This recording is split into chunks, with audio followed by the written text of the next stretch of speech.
Dapat pala ako. Sa'yo ba yun? Okay mo muna.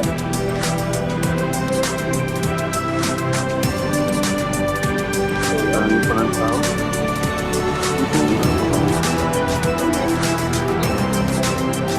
Patay mo, distraction.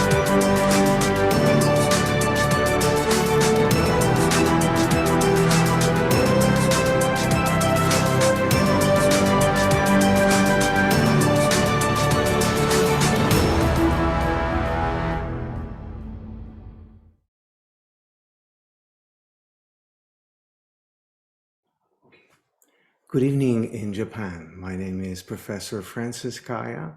I am the president and founder of Source Code Technology Switzerland, UCM Teaching and Research Center based in the Plus Minus Code School Program. I would like to thank sincerely Cesar Santoyo and the SEALS organization for this beautiful alliance that we are doing for education and on spectrum sensitive teaching. I think this subject is so important for education and for today's societies. We are now entering in a new time where children are increasing the level of their intelligence, and very often this is not understood.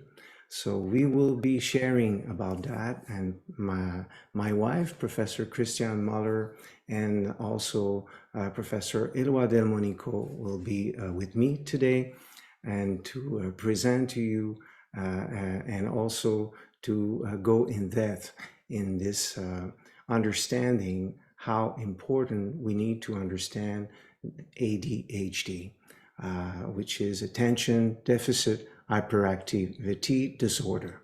So thank you, Cesar. Very happy to be with you. And I know that we are planning to be in October, next October in Japan with all of you.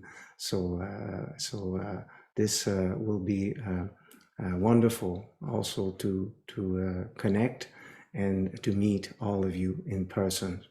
So when we talk about spectrum sensitive teaching, we are entering in an important subject, and all our team around the world, our foundations are specialized for the last 30 years now.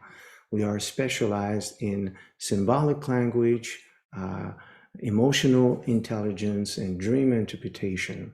And the more we study in depth the understanding of children, because this is for us a mission. This is really, really a mission.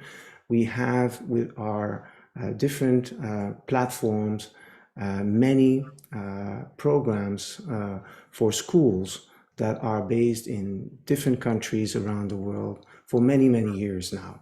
And we have a lot of people, psychologists, doctors, people from the medical professions, and also we do certification for therapists and school administrators and teachers for many years now. So this is for us a great joy to be with you today and to go in depth with a subject that is very profound. So we need to understand that when we talk about ADHD and spectrum sensitive problems in children, this is linked to a new intelligence that we find in children. It shouldn't be seen as a problem. I know it is a big challenge when we have in schools just one child in a class that has ADHD, and same for parents, because these children have a natural opening to multi-dimensions. So they are not perceiving the world as we do. Everything is very, very fast in them.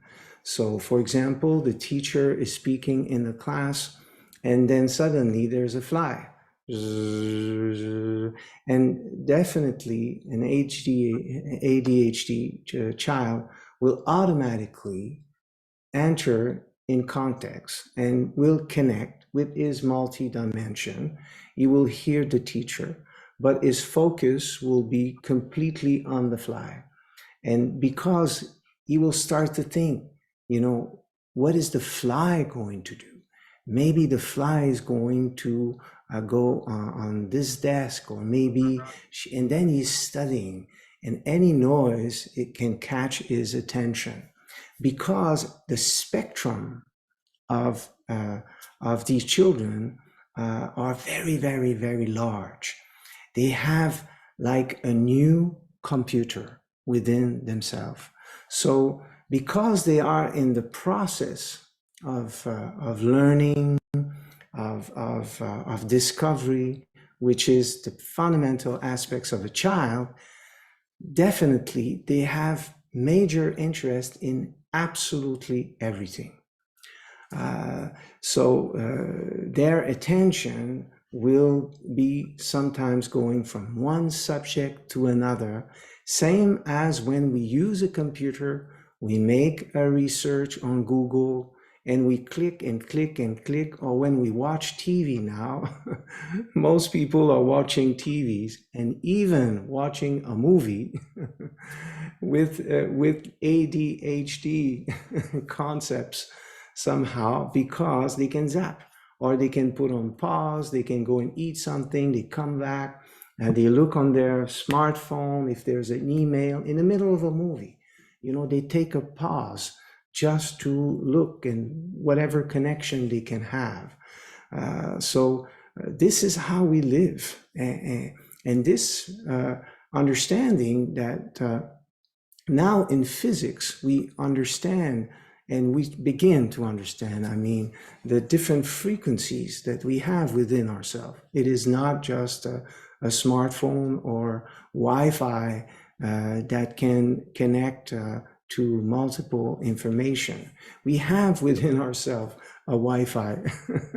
We have within ourselves different frequencies that we can at any moment be connecting to. So this new intelligence needs to be understood.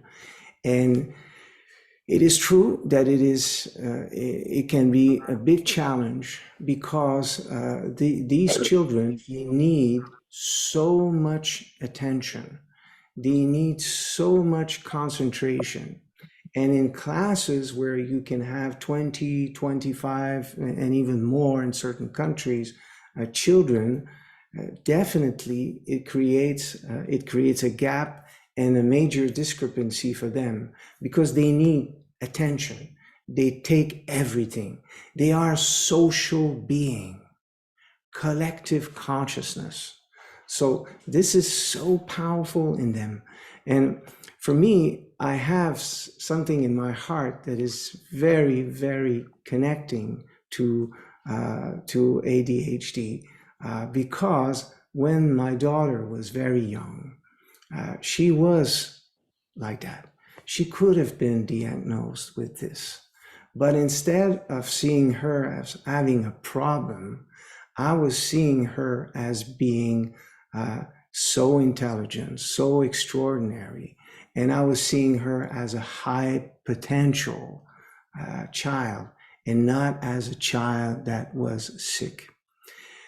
One example, and I'm sure my wife will remember that.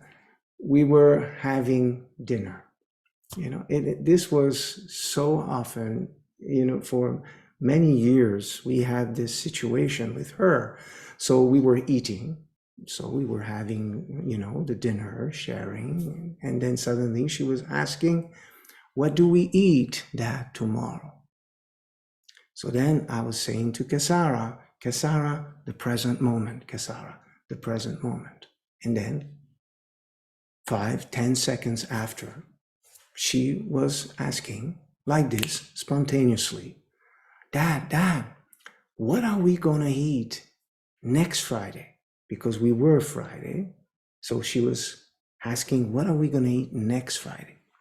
Then I was saying with my heart and with all the love I have for her, and Kasara, the present moment, Kasara, we focus. We are now eating.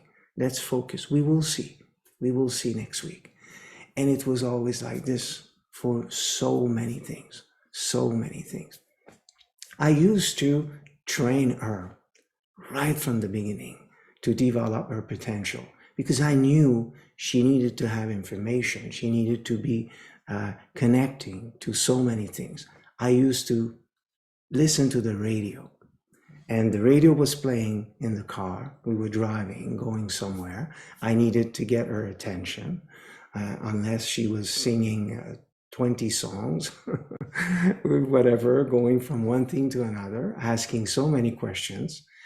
And then I used to use the radio, open the radio, and there was like classical music, for example. And then I was asking Kasara, what do you feel in the music, Kasara? What do you feel? What do you perceive? And then she was answering in the music. And then she was explaining, I see this, I see like severity, something very important, or maybe someone is angry. And then she was talking, she was like doing hearts with states of consciousness because she was so sensitive, so open. So I needed to give her information, and we were changing the music right away, going to and a rock song. And I used to put the music loud. How do you feel, Kasara? Oh, this is intense. He is like very affirmative, or he's a little bit angry, Dad, at the same time, and then sometimes she was not listening to the lyrics because it was in different language. So, but she was learning to decode the multi-dimensions of life. And she loved it. She loved it. I remember Christiane and I, the only way to make Kasara quiet was to tell her, Kasara, we have a family dinner tonight, and I have a mission for you. You're going to be a secret agent. Oh, then she was so happy. And then during the dinner, I was asking her to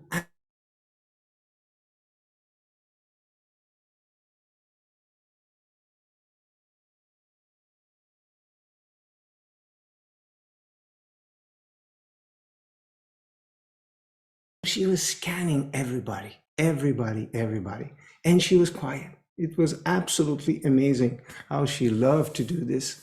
And every time something was popping, like whatever, grandpa was saying something or whatever, then she was looking at me as a secret agent, like, I get something. I want to say this to you, but I need to be a secret agent. As soon as we were back in the car, you should have seen Kasara. A few hours or maybe 2 hours waiting to talk. And then, she was talking for 3 hours. 3 hours nonstop about everything she has recorded. And he did this, he did that, he did this. And then when you asked this, the reaction was that. It was absolutely extraordinary. So you see, we need to use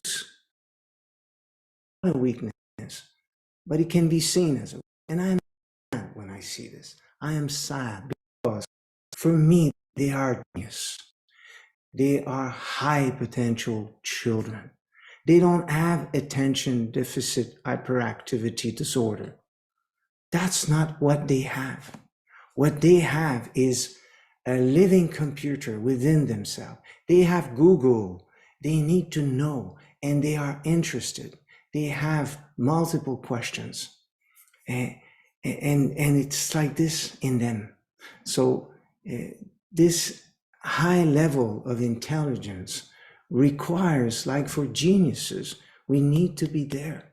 We need to learn to train them, because we can we can somehow destroy their potential when we tag them as being sick.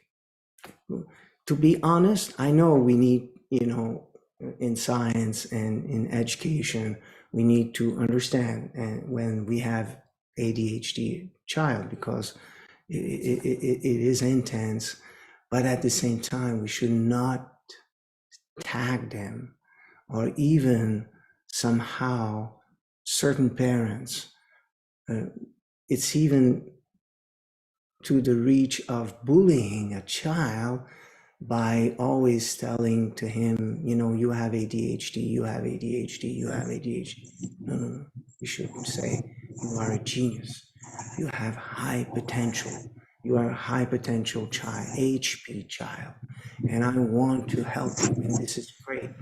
And this is all about taking time with them and answering their multi-dimension. And we're going to be talking about this because I'm very happy that we have this training today, because many of our people that have a lot of responsibilities. So you are leader societies in this regard. So thank you for being here. Thank you in the name of the children, because they need you to have the proper knowledge to understand them and to see how extraordinary they are, because they are jewels. I really see them as real jewels. Hi, we all have ADHD, and we're going to tell you a bit about it. ADHD stands for Attention Deficit Hyperactivity Disorder. Did you know that anyone can have ADHD, even adults? About 1 in 20 children have ADHD, which is more than 1 in every class. Someone in your family may even have it too. If you have ADHD, you might feel like you have a lot more energy than others, find it hard to pay attention, get distracted easily, find it hard to sit still, or not shout out or interrupt others. Lots of people feel like this sometimes, but for someone with ADHD, it might feel like this most or all of the time. This can get in the way of doing important things, like in school with homework and friendships. This can sometimes get them into trouble more than others. Not everyone with ADHD has the same difficulties. ADHD can appear in different ways at different times for different people. That's why sometimes it's hard to tell who has it. Some people may also have difficulties with reading, spelling, or being clumsy. Some may have difficulties communicating with people or have bigger emotions than others, like feeling more worried, sad, or angry. Scientists have found that the brains of people with ADHD can work in a special way, including parts of the brain that help with things like attention, stopping and waiting before doing things, and organising thoughts or actions. For me, ADHD feels like you're watching TV, listening to music, and talking to someone all at the same time. It's really hard to know what to pay attention to. A special doctor can tell if you have ADHD. They will speak to you, your family, and your teachers to find out more about you and think very carefully before deciding if somebody has ADHD or not. They will also talk about the type of help you might need. Knowing that you have ADHD can help you and others understand you better. You might need help with things that you find hard, and that's okay. It's important to find out what these are and talk to your family, teacher, or doctor about it.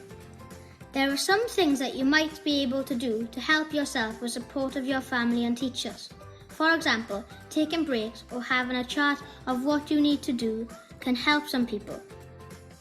Eating well, trying to get a good night's sleep, and getting regular exercise is important too. Some children with ADHD need medicine to help with their difficulties, and some do not. Not everything works for everyone, and nothing works all the time, so it's best to find things that suit you and that you enjoy too. Scientists don't know what exactly causes ADHD yet, but they know that it's complicated, with lots of different things acting together, including genes, which are instruction manuals in our bodies that help make us who we are, and the environment, which are the different things that happen to us in our lives. Although it can be hard sometimes, there are some good things about ADHD. It doesn't stop people from achieving their dreams and being successful. Lots of famous people, like some athletes and actors, have ADHD too. In fact, ADHD helps me have amazing ideas. I'm one of the funniest kids in school. I have lots more energy than others. I have fun in everything I do. I can think of more questions to ask teachers than any other person in my class. ADHD is just one part of who you are, and it's okay to have ADHD. I talk by experience, to be honest, because when I was young, I could have been 100% diagnosed with ADHD. I was always asking questions in class, extra questions, or I was so shy. It was sometimes very difficult for me to interact, especially when there was a strong emotion, or when there was a problem. I was like going inside so deeply that I was not hearing any words anymore. I was even trying to repeat the words to try to stay connected, because the more the emotion was intense, the less I was capable of listening. I was so sensitive to everything. And one thing that has created a huge change in me was, okay, because when we have a lot of potential, we need knowledge. We need a lot of knowledge and understanding. And for me, I found this knowledge when I was very young, and I started to make research and major studies in this field to become an expert in symbolic language. So through symbolic language, I have discovered myself, and especially in the understanding of microfacial expression, body language, all these profound aspects that always mean something, kept me busy while I was looking at something, and I was always analyzing. I remember being 4 or 5 years old, sitting on a bench, on a bench park or a bench bus, and just watching people, trying to understand, how come this person is walking like this? How come this person is talking to his dog, with anger? This is a friend, and is it good to hold the leash of the hot dog like this? I used to just do this by myself. My parents didn't even know what I was doing. I was just going there. It was near the house, and I was just like being there, watching. And later on in the process of being in this search of symbols and understanding the consciousness, the human behaviors, and emotion, I didn't know that I was somehow preparing myself for my research. But now, with dream interpretation, I find extraordinary tools to understand ADHD, and of course, not just ADHD, but the consciousness in general, because through dreams, you can understand what's happening inside the consciousness and the unconsciousness of a child and of anyone. So there's a lot to do and a lot to share. And for us, this is a mission, as we mentioned, to be able to bring this understanding now. And we have been training professors and certified therapists now in many countries for now the last 25 years with our different foundations. So how can we help a child diagnosed with ADHD? The main thing, I think the most important one, it is to know that emotional intelligence are one of the most powerful dynamic of a high potential child. When you say to him, can you come, my love, come, can we do this now? Can we do this now? Come, my love, come. And if you are tired, if you are exhausted to be with the child, even if you use the word my love, it doesn't mean anything for him. It is a lie. It is a lie because you use it in a phrase. You don't say, my love, I love you. You say, come, my love. Come, come on, my love, come here. And the word should not be there. So he's feeling that you're tired, you're exhausted because he's like talking too much and it's too late, whatever. He feels you. And I know it's not easy for parents. I know, especially for teachers, because you cannot just be with one child. So this is the challenge. You have an entire class and you have one child that needs so much attention. So how can we help them? First, to understand that when we talk to them, when we answer back, we need to feel good inside. If you don't feel good inside, for them, it's like they will like change, zap you right away because they feel hurt. And they are often hurt because they are so intelligent, so extraordinary, and we don't understand them. It's like a computer that is like, but he's making his codes. It takes time. He's mapping the world. He's mapping emotions. He's mapping intelligence. He's also connecting to memories, to memories, because a human is a living computer. We are a living computer. We record information, and that's how the unconsciousness can be understood also when we make this parallel. So, and he enters, he's like a hacker. He can hack you.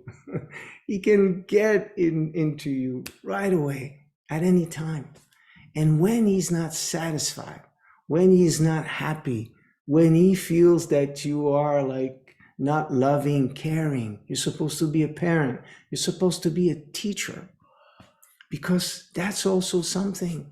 We need to train our teachers more and more, not just to academics, but to be a parent for the child. I know it's part of their psychology class that they receive in their training and studies, but the focus is not strong enough sometimes, because we arrive in a class, we think that if we are well dressed, we have combed our hair, we smell good, then we talk to children, and we are inside differently than we are outside. We think no one is seeing anything, but not the new generations. I'm sorry. They perceive more who you are inside than who you are outside. That's how sensitive they are. So we need to be authentic. Of course, we cannot say anything, but we need to understand that we are emitting information, frequencies, and what we have. Even if they don't understand, they can somehow understand that we are angry and we don't show it, etc. Instead of being impatient and like this and hiding it with like a perfect facial expression, we should say, children, I am a little bit impatient now. I'm sorry, I have this inside, I'm working on it, but we have to do this now. Instead of just, like having this conversation, or even a child can say, you are impatient, madam. No, I'm not impatient. But you are, and you hide it. And you do this sometimes in your couple. We see this so often in couples. And, for example, the wife can say, or the husband can say to the wife, vice versa, okay, are you ready to come to see my mom? Have you forgotten? We have dinner with my mom tonight. Yeah.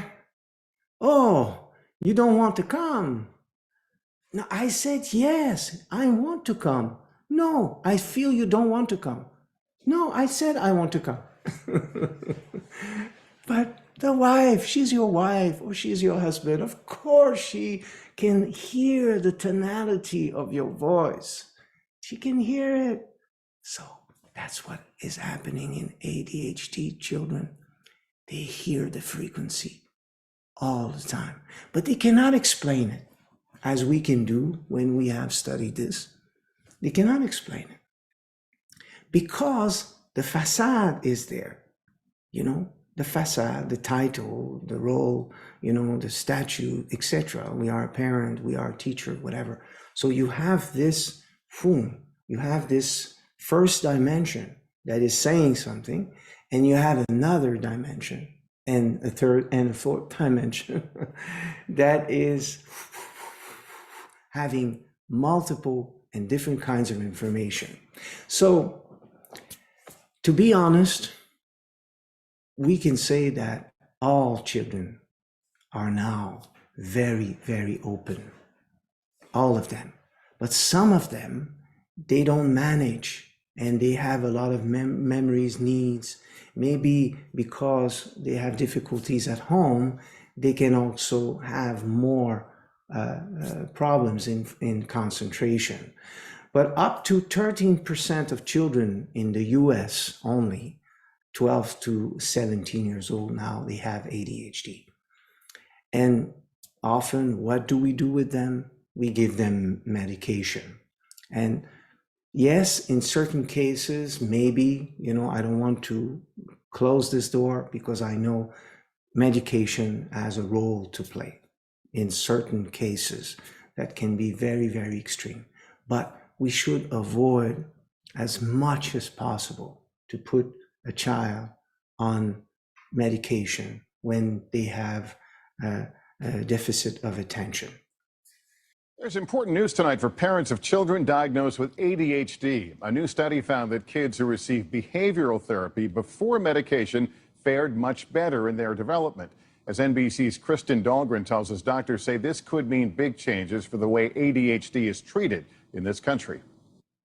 What do you want to say? We made a beautiful baby. From the beginning, 6-year-old Christian Siclari had energy to spare. He was almost like a whirlwind. Which wasn't easy on parents Laura and Adolfo. It was always yelling at him yelling at us yelling at each other. When it started causing serious problems in school. Expelled from kindergarten? Yes. Christian was diagnosed with attention deficit hyperactivity disorder, or ADHD, usually treated first with medication. I really felt like it was no way I was going to put my son on medication. His therapist recommended starting with behavioral therapy. Instead of always focused on, stop Christian, stop doing that, you're looking for him to catch him being good. A new approach meant for pre- and elementary school-age children includes praising the child for things like being polite, following directions, and controlling their body. High five. Maybe dozens of times an hour. Good job. It was pretty much life-changing. Do you like school or no? Yeah. New research agrees. In a study that's the first to show the order of treatment matters. Children who began with behavioral modification did significantly better than those who started first on medication. You'll see a real quick turnaround in the climate of the relationship between the parents and the child. Which leaves behind the purely biological symptoms of ADHD. After a few months, Christian's family did add medication. His teacher says the combo has been remarkable. Since he started this, he has moved up 3 reading levels. He's made tremendous progress. Success for a family that once saw that as a long shot. Yes, definitely behavioral teaching is absolutely essential. That's what we have been doing for the last now almost 30 years in many countries. We have different programs in schools, and we teach and train also teachers for that. And this is very, very working. It's absolutely extraordinary. For example, you know, in Vietnam or in India or whatever countries, we have our foundations there, and we have a class that we give. And let's say we have 1 week is the theme. The theme is what is anger? So the children, they are coming They are like entering in the subject of anger, like psychologists can do. So, and then we say, okay, what is anger? Have you ever been angry? You know, have you ever seen someone angry? So we open the doors. We open to questions. And at the same time, we use YouTube. We show anger. We have so much things that we can show now on YouTube. We develop different subjects. We enter in the tools that they like with technologies, with different, you know, portraits of what anger is. And this is extraordinary because we have also implemented to put a camera in the class while the children are there, and of course, exclusively for parents. So parents are in another room, or they can be at home. They have the private link and they can see the class. They can see their children, how they answer. And I remember one thing that was so funny. Of course, it was special. The child, you know, it was about anger. And then one child said, you know, he raised a hand and said, okay, yeah, I know what is anger. I know because my dad, sometimes he is angry and it hurts me. I'm afraid when he's angry. And the parent was on Zoom watching his child for the first time saying something about how he was feeling inside. He has never thought that is normal anger because it was just here and there, his character, nothing dangerous somehow from this parent. And after he came to see our professor, he was crying. He was crying. He said, when my child said this, it is now a life-changing for me. I never thought that my character was affecting my child. You see, we make separation. We don't understand that we are sensitive beings, that we have, all of us, emotional intelligence. All of us. We cannot just obey by doing things, do this, do that. We feel things. And this is a deeper code than intelligence. This is very important to understand that. And to be able to understand from intelligence, from EQ, and from IQ, because we need both, definitely. We need the logic and we need simultaneously the emotions, but we need both to connect and talk together. That is so important because this sensitivity is so powerful and we need to understand this. This is the challenge of our time because technologies have shifted the consciousness of humanity. We are different. We used to be in the village, not traveling centuries ago. No planes, no TV, no radio. And in a moment of 1 century, about 150 years, we have shifted from traveling around the world to having globalization through technologies.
How come a child that young can feel so deeply?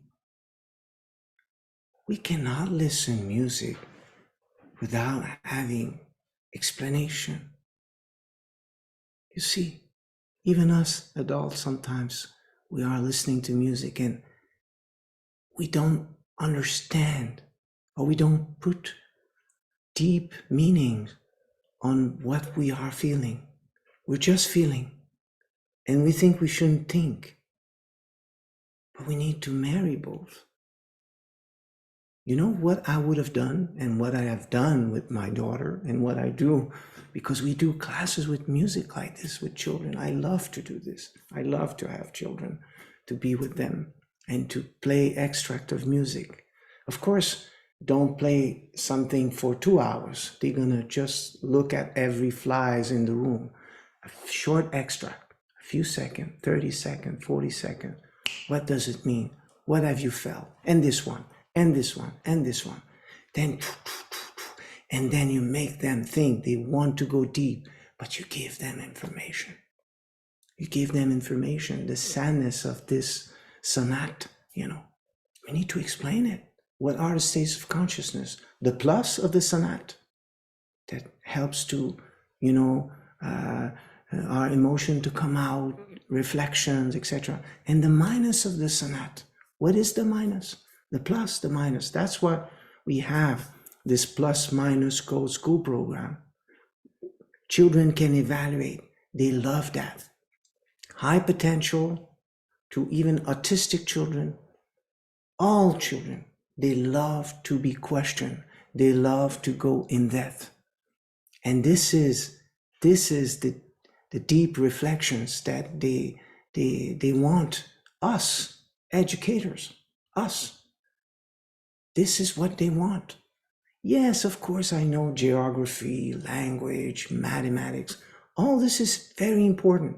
The IQ knowledge is essential, definitely. But we need also EQ, emotional intelligence, in classes now, in every school of the world.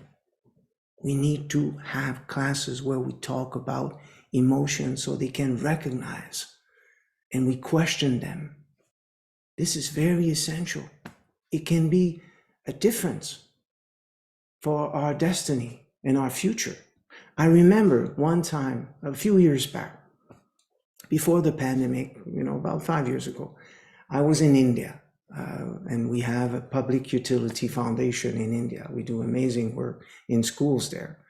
And I was in an orphanage that we support. And there was 400 young girls. They were around 13 years old.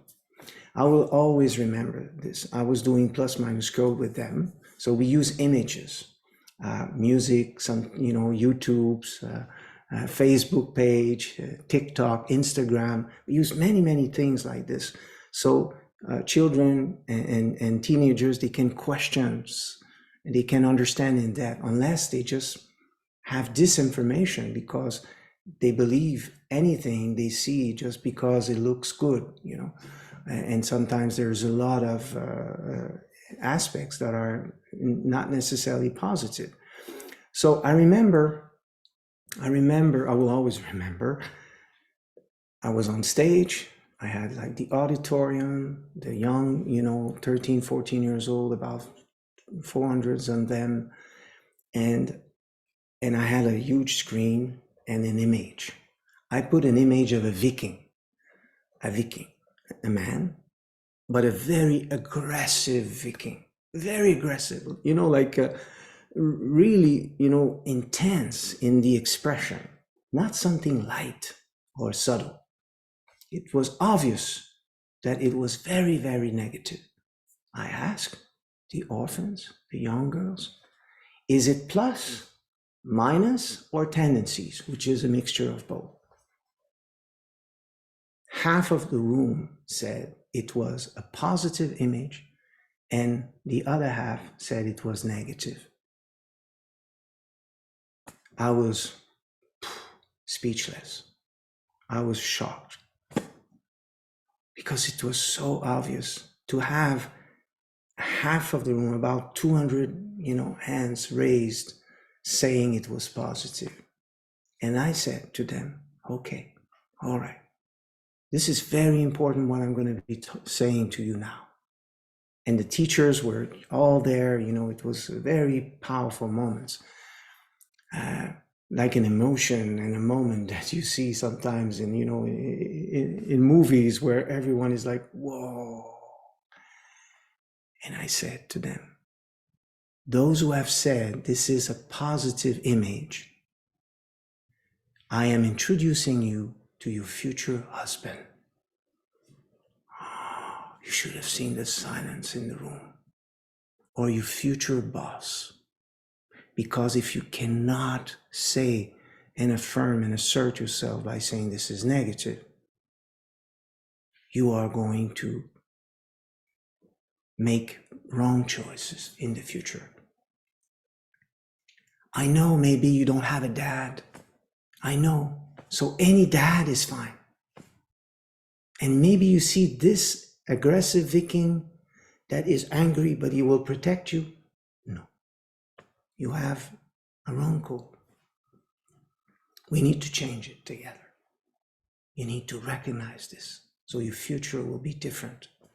When you see someone like this, that person is not positive. It is dangerous. It's a dangerous microfacial expression. Oh, I'm so passionate by this subject. This is so important for me. It's my mission.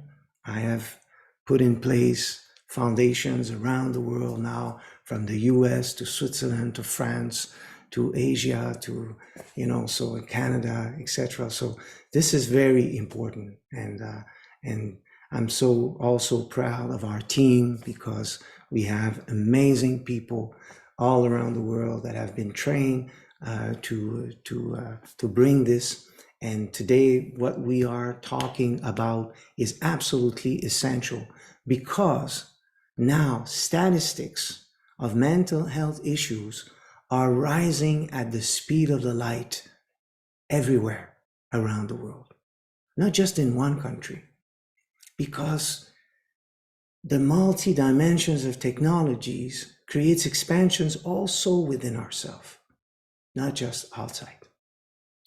So we will continue now. I would like to introduce you. We will take just like 1 or 2 minutes, and I would like to introduce my wife, Professor Christiane Muller, with whom I have shared, the last 30 years of amazing love and also being together, helping children, helping people to understand emotional intelligence, dream interpretation. This is for us so extraordinary to be together, and I thank her for that, sincerely. And so let's take just like about 1 or 2 minutes, and Christiane will come to share with you also. Thank you to all of you.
I would like to welcome you to this webinar. It's such a joy for me to share this knowledge that helps children, and not only children, but everybody.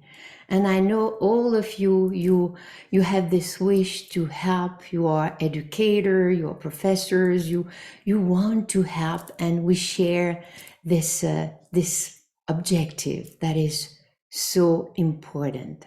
So let's start straight away with concrete example, because you have heard about developing emotional intelligence. But how can we do that? Because I know you have had training, you have read about it, you have experienced, but you see, in learning symbolic language, you will be able to have even more empathy, to fuse with everybody you have in front of you, and both in their memories, sometimes very unconscious. So before talking about children that sometimes talk and adults don't understand when they are incoherent, and we will see every time we think they are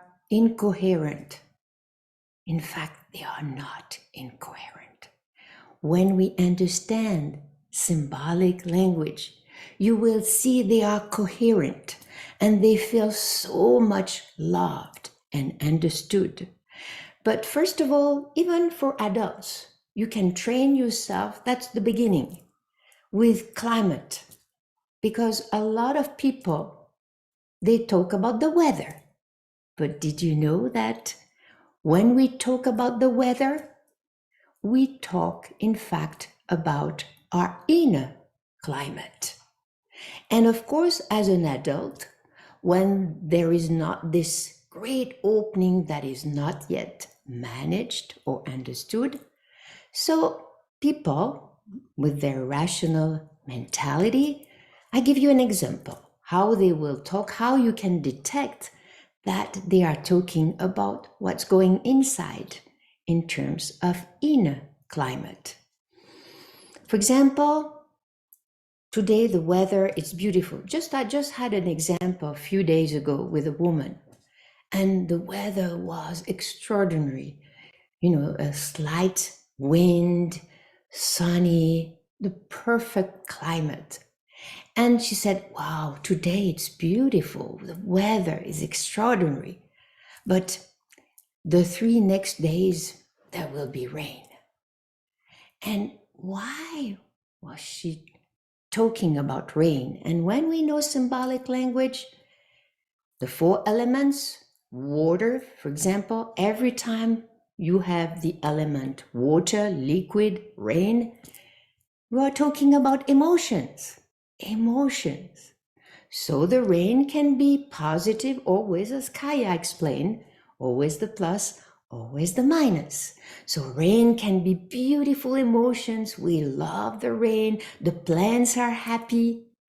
But for other people, rain can mean sadness. It activates in their memories, in their emotions, memories where there is sadness. So I knew why suddenly she was okay. Logical, because she couldn't say, oh, today it's raining. No. I'm logical, I'm a rational person. So today, yes, it's beautiful. But the next 3 days it's going to rain, because she was anticipating a journey when she would have to sleep elsewhere, and she has insomnia, and it's always difficult for her to sleep elsewhere than in her home. So she was anxious. I could feel it. This is why she talked about the days that it would be raining. So test that. I invite you to listen now. Okay, the person is talking about the weather, but she is or he is in fact talking about his or her inner climate. So I give you now another example about the weather, but with a person suffering from, from some disorder, but a little bit autistic and difficulties. So I was accompanying this person and I was bringing her back to the hospital.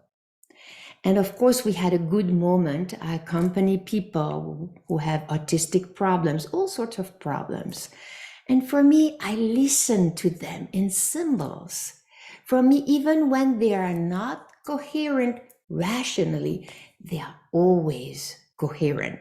So what she said suddenly while we were entering the hospital, oh, it snowed.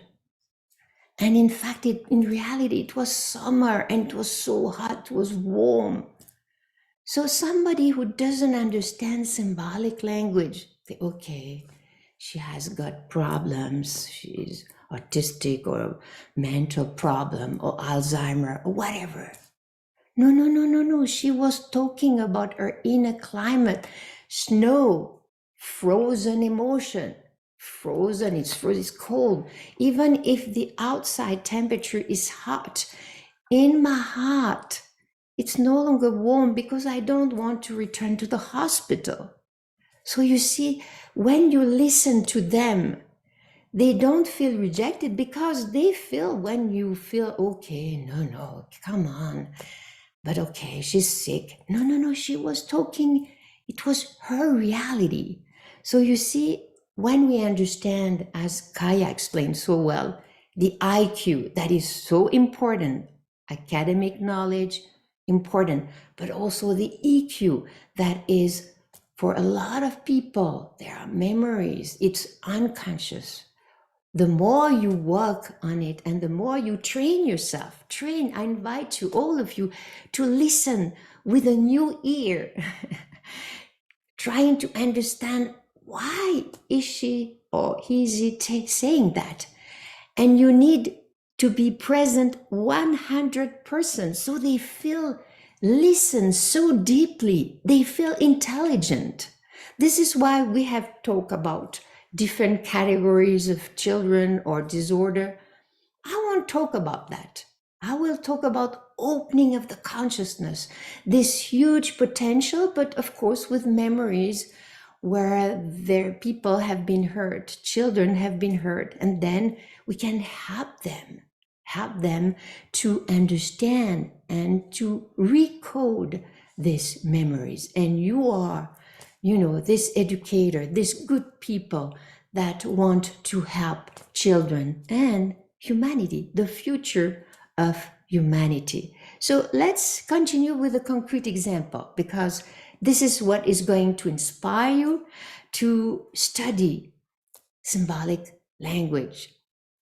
Here is an example. As you know now, the key knowledge when we can understand behind, because when they say something, it can look funny or weird, but in fact, they are communicating in symbols all the time, whether they have autistic problems, deficit of attention, all the time. Remember, all the time. This is why if you are with children, you can train yourself better, because as I explained at the beginning, normally adults who don't have this kind of problem, they are logical. So it's more difficult at first to decode this multi-dimensions. Whereas with the children, they talk in symbols. So it's, it attracts your attention. So let's share another example. You will see incoherent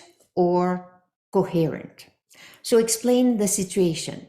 We had a family gathering, and my nephew, Gabriel, who was at that time 4 years old, was there also. And people were talking. We had a meal and they were talking normally. And imagine suddenly Gabriel said to his father, "Dad, I have a secret." Oh, a secret. When there is a secret, everybody is interested, of course. I want to know. So he whispered a secret to his dad. And all the members, the family members said, "What did he say?" What is the secret? So the father said, with his shoulder, he said, Gabriel said, we are eating mice. Wow, you should have seen the face of people are eating mice. They didn't understand. Of course, for rational people, that was very incoherent. But why Gabriel was saying we are eating mice? With my husband Kaya and myself, we could understand right away. So let's practice. Why Gabriel said that? We are eating mice. And remember that it was something coherent. He had felt something. So, first of all, what was the discussion?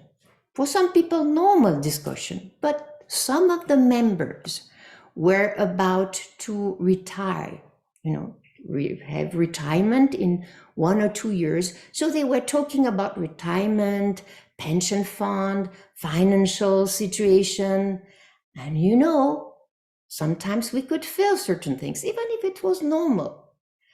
But that when we retire, for some people, the monthly salary will no longer be there, etc. Even if the facade was good, but we could feel something. So let's make now a link with the mice, a mouse, to understand. He was talking in symbol. Remember, like in a dream. So it's an animal, so it's more an instinctive energy. Animals have needs. And the main characteristic of a mouse is insecurity. They are like that, and insecure, looking everywhere. So one of the main ones is that sometimes they can be very insecure. Oh, I'm sure now you have already made the link with the conversation. He was talking symbolically speaking. So now let's go even more profoundly with the symbol of the mouse.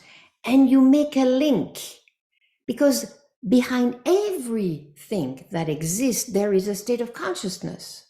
You all agree, if you look at a tiger or lion, you'll feel differently, right? Yes. A mouse, the mouse is an animal, that's the reference of the source code dictionary, such as refers to our instinctual vital energy. It's not it's not very intelligent to the world of our needs. It's a rodent, mammal, curious, fearful, symbolically representing our small material insecurity in terms of resources that can infiltrate. It was not big, you see, it was, retired, but no more salaries. And they can multiply, they multiply, they have the capacity to multiply. Of course, all symbol, always the plus, always the minus, but here we all agree that it was the minus. Eating mice, a mouse, it's not very positive. So prolification, be careful, because if you continue to multiply these insecurities, these small fears, because you're insecure about your future, retiring, it can trigger damage. So what you see, Gabriel? Wow. So the child really, he was communicating symbolically. You are feeding yourself with insecurities, and you feed ourselves with your insecurities, you see? So because we, feeding, being nourished. And this is one of the theme of this webinar, nurture, nourishment. When you talk to children, when you talk to someone, you are nourishing them. And of course, as Kaya explained so well, you are nourishing, we nourish, but the intention. If In the morning, you get up and you are not well, you had a conflict with your husband or whatever, and then you are here. Of course, we have to assume our responsibility, but the child will feel it. We see for all children, when we know the parents and we know that they had, a conflict, right away at the kindergarten, we have, the source code technology, we have also kindergarten, and we can, and I go there sometimes. It's such a joy for me to accompany these children, and we can feel, we know when some couples, parents have problems, we see that, and I'm sure you have already noticed that. So you see, when you look at the child and he says something like that, most of people, they will think, oh, for a child, is incoherent, but it's okay. And you know what? The child, he feels rejected. He feels rejected. He feels stupid. And it's not stupid. Imagine he felt the ambience, the energy. This is so bright. This is so intelligent. This is why, when I'm with them, I am concentrated 100% and I connect with all the dimensions and they feel so well, so understood. And it's a compliment. Even if you have not complimented him or her, just the fact that you have decoded like this sentence, the child feels, wow, I'm good. Otherwise, if we don't validate, they lose this, what we call intuition, second sense. They lose that and they become superficial. They remain on the surface or too down to earth, too intellectual. So this is a very important key. And as Kaya said also, we didn't explain to the member of the families, that's very important to respect all the time the rhythm of everybody. So secret agent. And you know what? When Kaya has also explained how we did with our daughter Kasara, and now we do it with our granddaughters. And we always add, because we say what the plus, what the minus.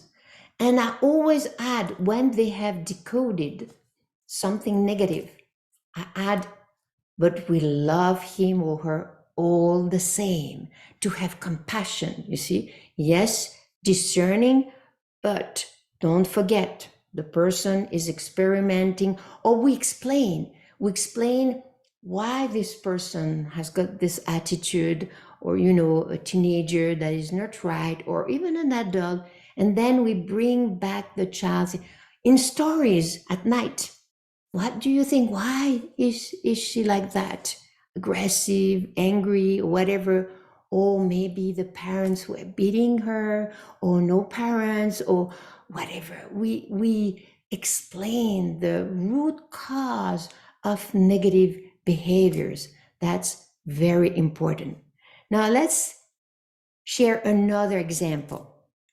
And before that, when we have this attitude, we talk in symbol, they feel loved, they feel understood, because we have perceived the hidden intention, what was unconscious. And this is why the more you behave like that, not only with children, with everybody, you can train yourself to listen to the other dimension all the time. So your life, I tell you, it's a way of life, becomes so interesting because nothing is any longer banal, boring. Oh, I know that. No. You can understand so many other dimensions when you listen like that. You develop an amazing empathy, really. So a last example before Professor Eloi comes, another secret, and this is with my granddaughter Asia, who is now 5 years old. And the secret, because they love secret. Why? Why do they enjoy all over the world? And still now with the technology, they have the tablet, but still hiding, they love that. You know why?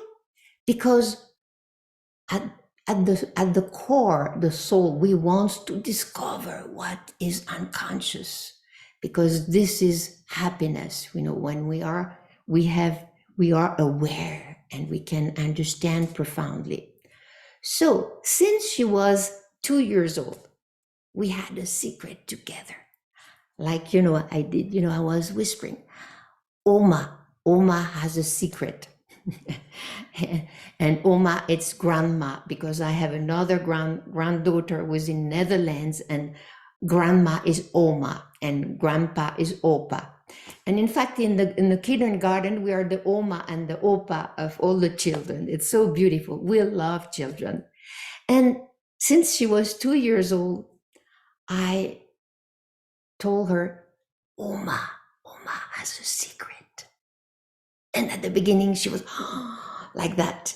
And the secret was, Oma loves Asia. Oma loves Asia. And at that moment, she had sparkling eyes and she was so happy. That was something we used to do. And for many years, And now recently, she's 5 years old. And, she's changing.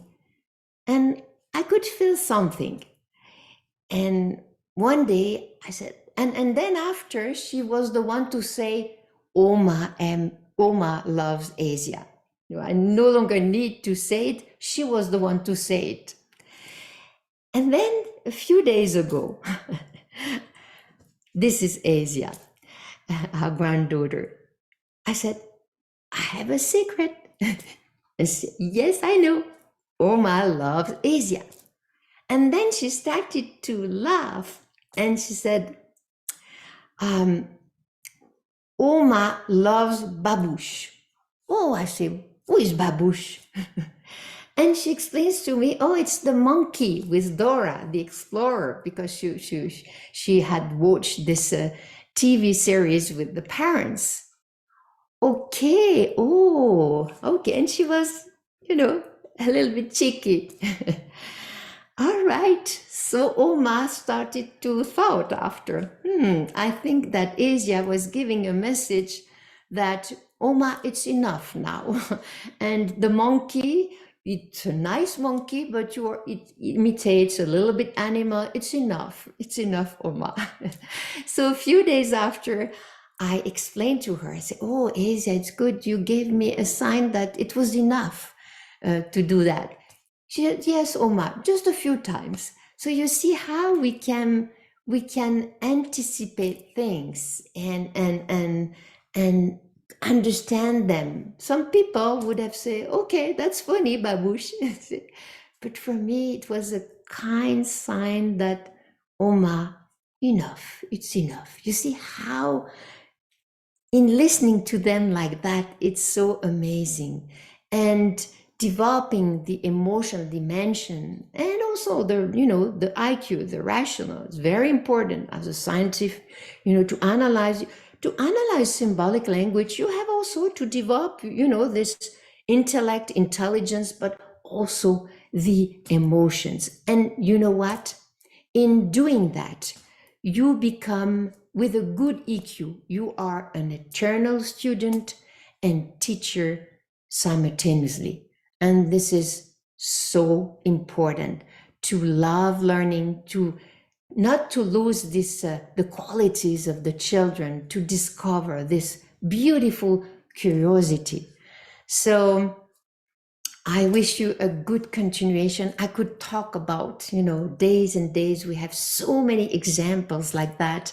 And now it's Professor Eloi who is going to continue to share other amazing example. See you soon in Japan with a lot of joy. And I would like to thank you, Cesar, and the whole team of SILS for organizing this webinar. It's so beautiful to be able to share on this very important subject for humanity. See you soon. Bye-bye.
Hello, everyone. So I'm so happy to be with you today. This is such a wonderful subject.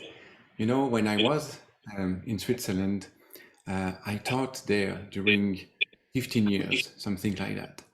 And of course, I always developed certain techniques, certain approaches, certain ways to always improve my teaching and the way I taught. But when I discovered that symbolic language, you know, can be so powerful and helpful to accompany children, so I realized that it was really life-changing, actually. You know, it changes all the way I taught.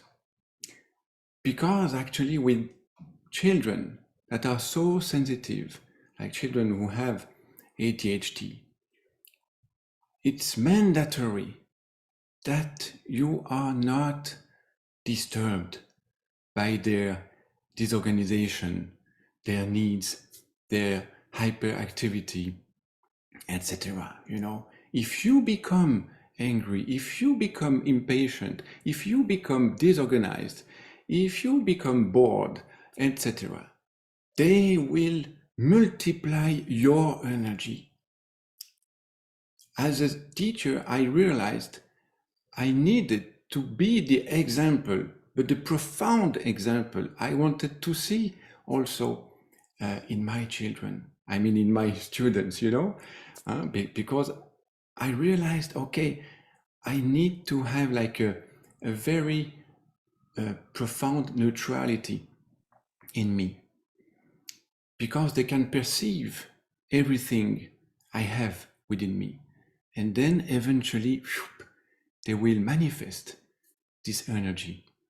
And then I will just meet a mirror of myself in the classes, you know.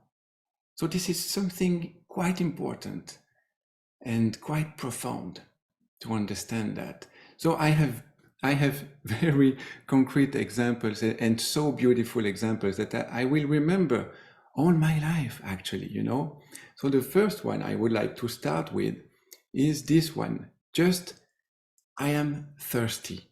You know, just 3 words for me that, you know, that resonate in my mind like a profound teaching. So I was in one-to-one session with a child diagnosed with ADHD. And it was most of the time very complicated, you know, for him to learn, to concentrate, to to improve himself also in his results, etc. So it was not easy. It was not easy. And sometimes also my colleagues were somehow discouraged, you know, seeing no progress. And this is our role, not to be discouraged, but just to know that we sow seeds, and then maybe, you know, they will grow in 10 years, but we should not expect quick results. And so I was one-to-one, you know, with this student, and just trying to teach him certain aspects in French, actually. And then suddenly he was like, you know, I was like observing him, and it was like quite mysterious, you know, somehow. And I just asked him, okay, is everything going well for you? And do you have something in your mouth? And then he was like, I am thirsty. And then, okay. And then he said, you know, I'm hearing the water flowing in the radiator, and this makes me thirsty. I'm thirsty. And then he became like almost obsessed, you know, with his thirst. He just wanted to drink. So of course we stopped, just, you know, took a glass of water just to, you know, to be calm again, and to start to discuss, because also I understood at that moment, as Professor Christiane said before, water equals emotions, and I knew at that moment he wanted attention, but he was also saying to me, look, I would need something more than just French. I would need warm emotions, because the radiator is just to create warmth. This is now what I'm focusing on, and because I need that. And then we just took maybe 2, 3, 5 minutes just to talk about him, what he likes, what he does at home, what he enjoys in life. And I became like, a parent somehow, and no longer the teacher that wanted to teach French, but I was just here present to bring warm emotions, comfort, because this is what he needed somehow. And I knew also that he was missing that somehow at home. So of course we cannot always do that, but when we understand symbolic language, we know that maybe just a few minutes during the day, we can take this time, even if we have the feeling, okay, we cannot do that all the time. Yes, this is true. Sometimes we need just to find the good moment, to have like a profound approach, just one-to-one to connect. But it was possible. Even if I had 24, 25 students, I know, and I knew at that moment, okay, I will have like a profound connection with each one of them, all the time. Not all the time, but all the days, every day. Every day I was connecting profoundly with them. And you know what? It started when the children were entering the classroom. I really, greeted them, like having a handshake like that, and, connecting in the eyes very profoundly. Of course, this is just 2, 3, 5 seconds per child, but hello, good morning, just sending a good energy, and also receiving the energy of each child. And then they were going to their desk, very, very smoothly. And of course, I will always remember that also, that my colleagues, they were watching that, and they were like, look, come on, why are you giving a handshake every morning, every afternoon, every day of the week? And I said, start to do that, and you will see when you connect profoundly with each child, you will see the difference. And just these filters also the way they enter in the classroom, and this makes a huge difference. So let's continue with another example. So imagine a child that told me spontaneously a dream that he received. So we were in the classroom, and then, he said, oh, actually, I dreamt of Baby Mario, the character of video game. And he was in a rocket, and there was a lot of fire behind the rocket. And then I was again with Baby Mario on a motorcycle. And of course, then we were going very fast and maybe creating small accidents, and and he was in what kind of energy? Do you think he was rather calm or rather excited? So of course, before we talked about water, emotions, and now we talk about fire. Fire is the energy. This is very important to understand the 4 elements: air, water, fire, and earth. And here there is a lot of fire because of the rocket with the fire, and then because of the motorcycle also, which has a powerful engine. So at that time, he explained to me also this dream because he was so excited. so hyperactive, disturbing everyone in the classroom, and I was like, oh, how come is that possible just to go around in the classes like that? Because I had the good authority, I didn't let anything happen like that in the classroom. So he was not used to do that. And it was quite surprising. And this is why, I just spontaneously asked him, okay, is everything going well for you? Did you sleep well? And then he answered, oh, yes, I slept well. And I had this dream, oh, now I understand. Now I understand that, okay, you have, I didn't tell him like that, but in my mind, I was, okay, he has this kind of energy because of such a dream. A dream is like a program also, like a computer, you have codes, and a dream is like inner codes that you have within yourself, either positive or sometimes negative. And here we see in this dream, of course, that there is like too much fire. Fire is the energy, the intensity.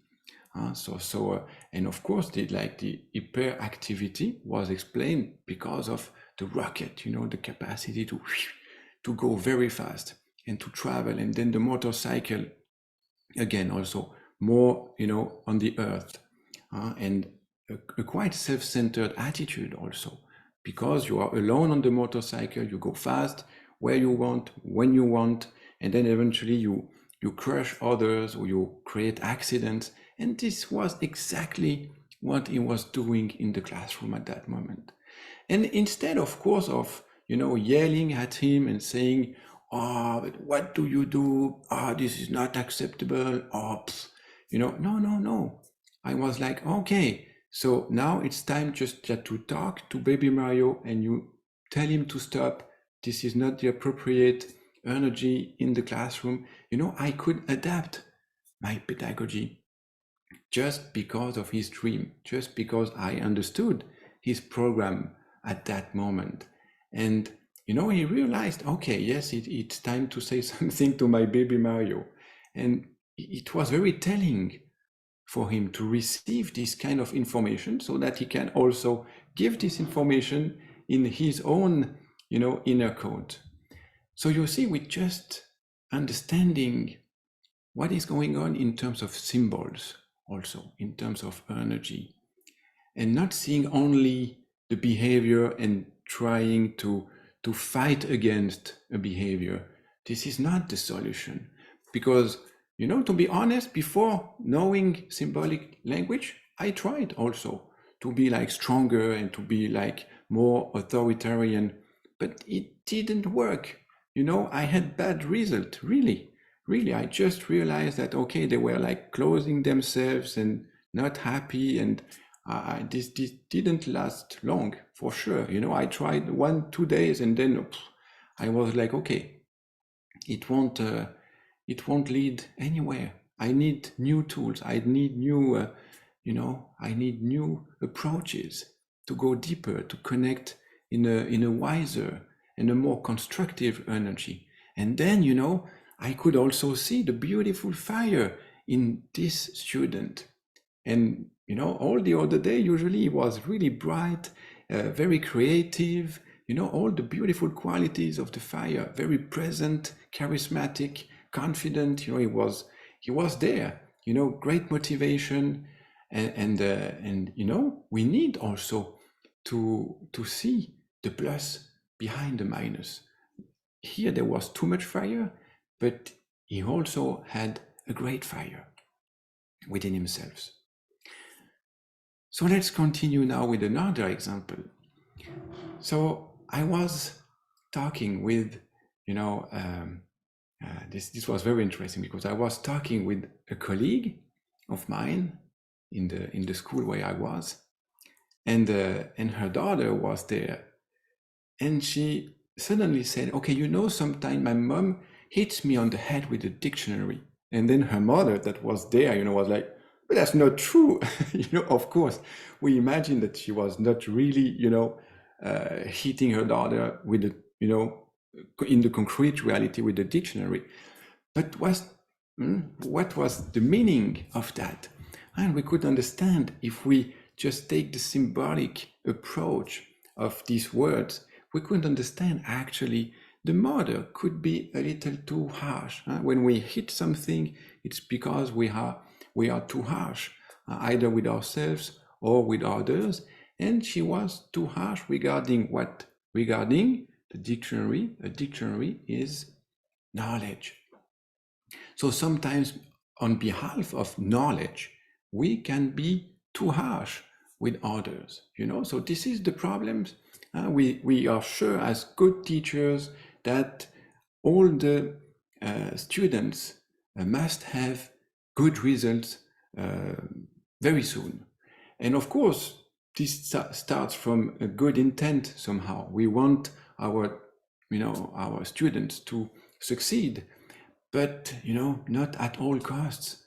Sometimes it takes time. Sometimes they will succeed a few years later in another way, not maybe in geography or history or language, but they will be successful in another area.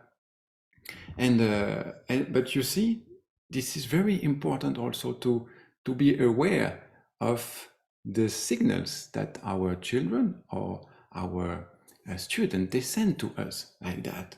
So it was like a message for the mother saying, okay, I will learn, but just go smoothly with me. You don't need to be too harsh with knowledge. I will learn, I will listen to you. You see, so this is very important to always balance the EQ and the IQ. And only EQ, this wouldn't work, but only IQ, we become like, putting dictionaries on the head of our children, and this doesn't work neither. So another example, so this is a child that I know and that he is now at school, and a few weeks ago, he told me that about what he was feeling about his teacher. And then he said, okay, she yells so much, I feel like she's driving nails into our legs. And of course, we know that concretely speaking, normally no teacher would do that. And this is like not coherent in the first approach, but we know with symbols this is very, very coherent. So maybe she's not necessarily yelling with a strong voice, but sometimes just if you talk like that, you okay, come students, we go there, just like that. It can be imagined, this kind of tonality during 1 hour. For a child, I can tell you, he will have the feeling that you yell. Really, you don't yell, I was not yelling, but still in my energy, I was almost yelling. And you see also the nail. This is like a metal, and this is cold. This is very rigid also, and this is the kind of energy we can have somehow when we are, not in a good mood, when we are impatient, when we are not adaptable. We can be cold, rigid. We want, things to go fast, to go, we have too much emissivity, so we become too authoritarian, impatient, tack, and too sharp also with others. So maybe you were talking, another child talks at the same time as you, and then you don't talk with, you react like that. And this is this kind of energy that he was describing. And then into our legs, it means I can no longer advance. I can no longer move. It's somehow paralyzing. And even after telling that, the boy received a dream. He received a dream where he was at school, and then he had no longer any legs. So of course, when we have no legs in a dream, that means, okay, we can feel diminished because we have, we are like half of ourselves. We can no longer advance. We can no longer move, and reach our objectives, etc. So you see, sometimes as teachers, if we don't pay attention to our energy, we can create the ADHD also somehow in our students. This is also something very profound to understand. So of course, I'm not saying that, that we blame ourselves or so that we hit, ourselves or on the head and we become harsh with ourselves. No, this is not the point. But the point is that, children are so sensitive that they will perceive sometimes a subtle energy in us that we don't even realize, and they will multiply that, and they will, resonate with that. They will correspond with this energy at a certain level, and then this will touch them.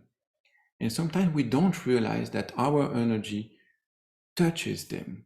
And I took this example just to show you, okay, sometimes we can be also the necessary change that the children needs in the classroom.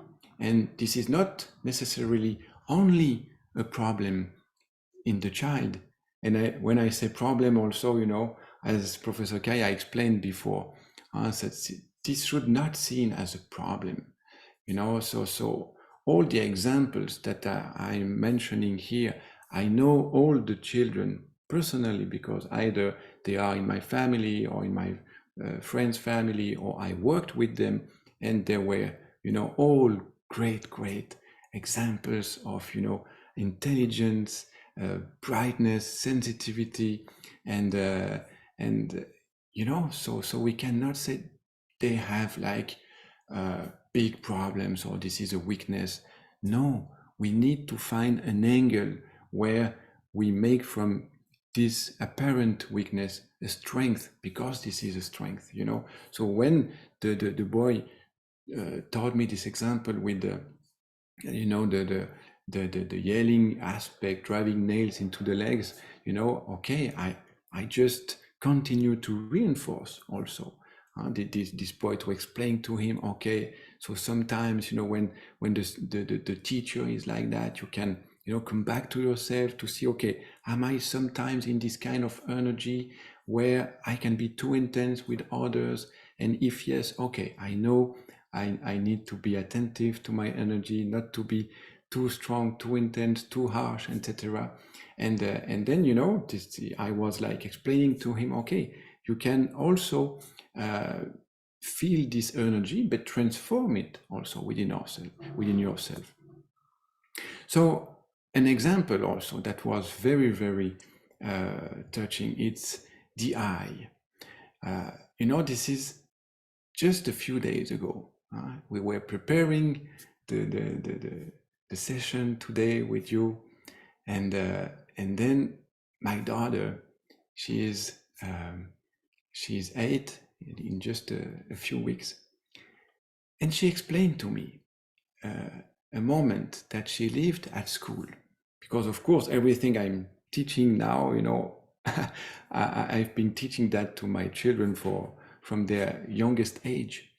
And then she told me, Dad, I was at school, and it was during the class, but I was not listening because I was playing with a friend of mine, and she was talking to me, and we were having fun, but then I had something in my eye, but I understood that because I had something in my eye, it's because I didn't focus enough. So I told my friend to stop talking, and then I focused again, on the class and on the teacher. So imagine how touching this was for me, because she went to the very essence of the symbol of the eye, and the symbol of the eye is a symbol of focus, of concentration, just the form, the shape, with the circle and the dot like that. So this is a symbol where we focus on something. And then, as she had something, then she made the connection. Okay, my eye is actually communicating something to me. And then she made the link. Okay, am I focusing? No, I am playing. I am not listening. So imagine if we teach also every children symbolic language very soon, very early, they will grow with that, and they will realize they have their own autonomy to perceive, okay, if I have a problem somewhere, it's because, something needs to be adjusted. So you see also in the same way, also I explained before, so I was always communicating with the eyes of every of my student every morning, every afternoon, because I wanted them to be focused and just to know also that I recognize them, I see them, and I take care of them. And this is why, this eye connection is so profound and necessary also when we want to work in a qualitative way with children. So there could be so many examples, so many stories like that to share, but just also to give you an insight of the work of the Source Code Technology Foundation. So we have just released just a few days ago the new dictionary, the Source Code, about dreams, signs, and symbols. And here we have almost 1,300 of words that are explained in detail, their concrete aspect, their metaphysical aspect, their positive and negative aspects also, and that we can see in dreams or in concrete realities or just in words like that, as we have shared also, that sometimes seem incoherent, but if you look at the symbolic meaning of that, then eventually you discover treasures. So of course we have a program that is called the Plus Minus Code program that is designed for the young people. I just want to show you this short video to present it to you. The Plus Minus Code is a unique program to develop emotional intelligence, or EQ. How does it work? It's very easy. First, the students watch the videos. Then they take the EQ test, and finally, they can review their answers. Every season of the program includes 26 episodes of approximately 25 minutes each. It's just like a game. During the video, the students have 5 seconds to guess whether the image is positive, negative, or with tendencies, meaning a mixture of both. Is it plus or minus or tendency? Once they've watched the video, they can start the EQ test to check their understanding, either online or in the books. If you choose this option, every student gets a manual to take the test. After that, they can directly review their answers. The meanings are explained in detail so that every student can deeply improve their EQ. The same explanations are also available in the teacher manual.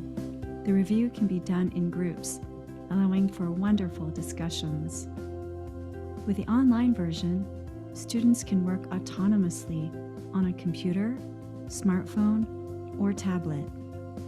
They have access to their own personalized account, and they can see their progression in a very encouraging way. And have you noticed the EQ stars? The EQ stars are awards hidden within the explanations that the students can find when they review their answers. Did you see the one hidden in this video? Wow, you have won an EQ star. If they collect them all, it means they have paid attention well and are ready to become real EQ experts. The entire team of the Plus Minus Code looks forward to seeing you soon.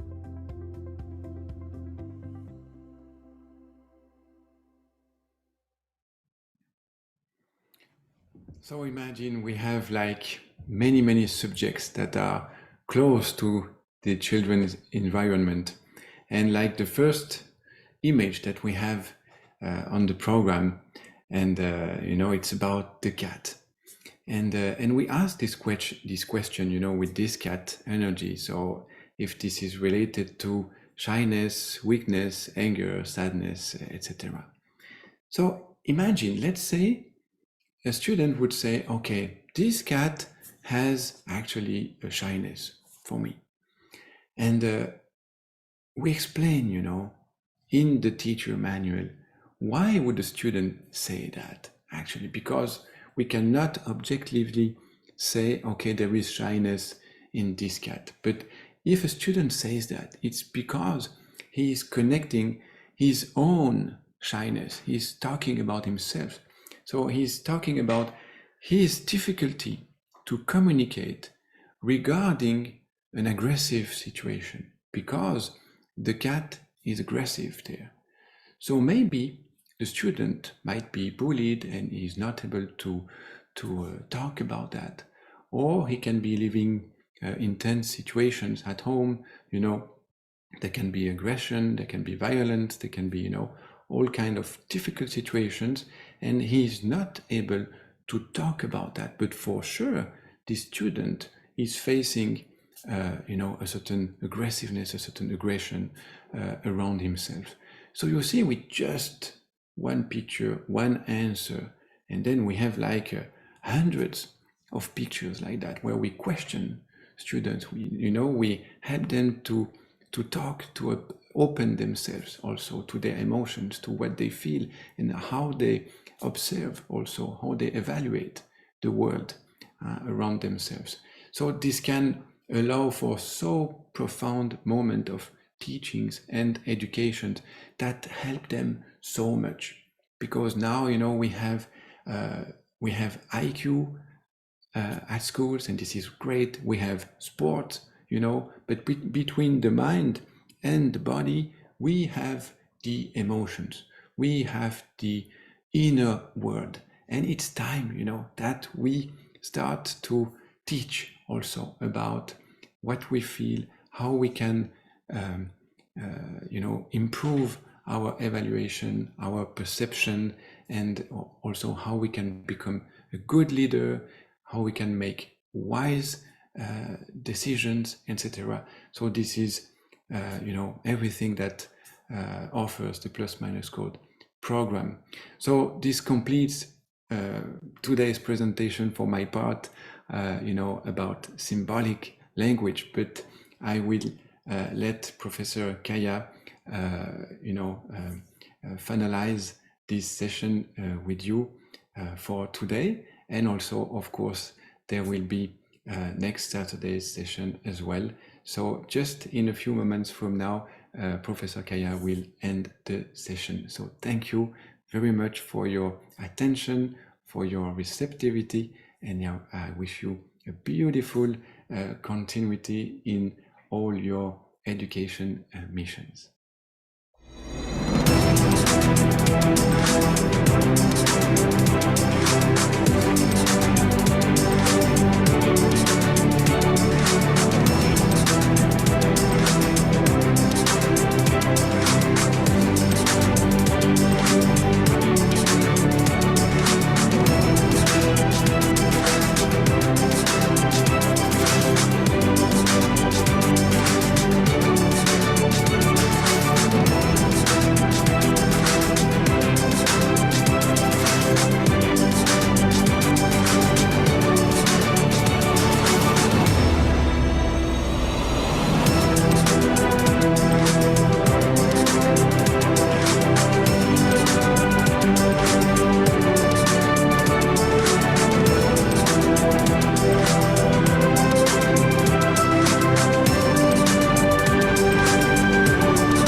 Thank you, Professor Eloi, for this wonderful sharing.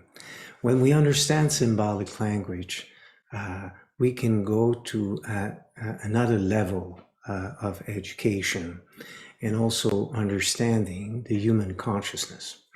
We have treasures within ourselves. And I sincerely believe that the new generations, in regards with technologies and the great tools that are there for us, because I love technology. It's wonderful what we can do, and the challenge that are coming are very important, because we need to balance our life, because too much technology is not good, and not enough is not good enough also. So there's a middle ground in life. The middle path is absolutely essential in everything that we do.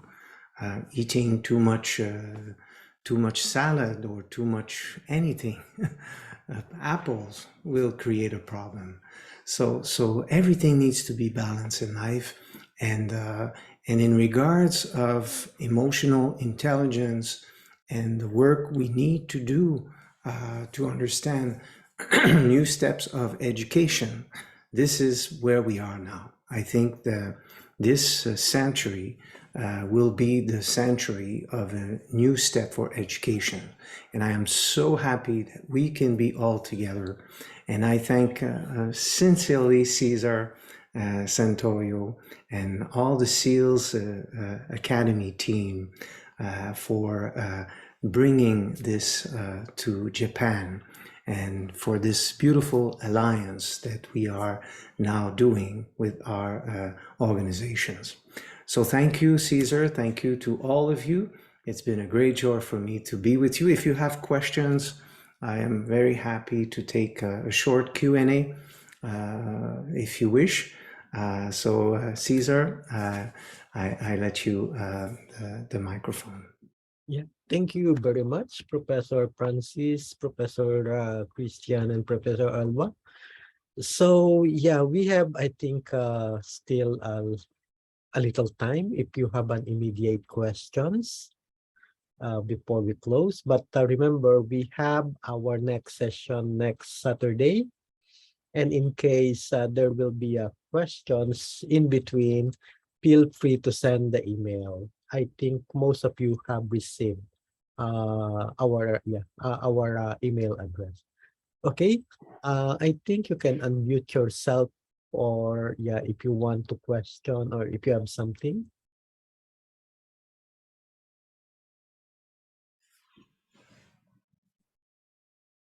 It's free to ask, don't worry.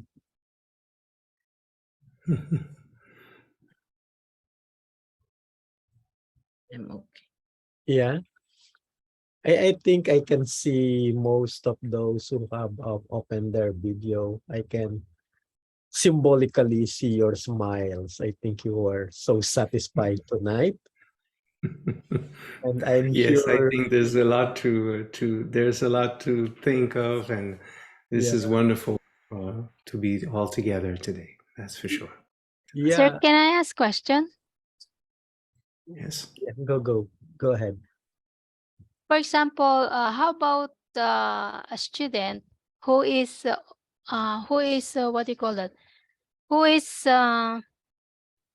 interested in things around her? She always asks question, what is this? What is that? Can I open that? Can I open this? Is that a sign of ADHD? It can be a sign of ADHD when it is too much, when it is starting to disorganize, and also ADHD, they can be so intelligent, but they have an issue which humans are not important enough. So their attention will be, I want to know this, I want to know that, I want to know this, but I will not necessarily respect or say thank you, etc. So that's a situation where we can see that the child is dispersing too much, not focusing enough, not respecting people. So For us, what is essential is to have a lot of compassion, a lot of love, and patience.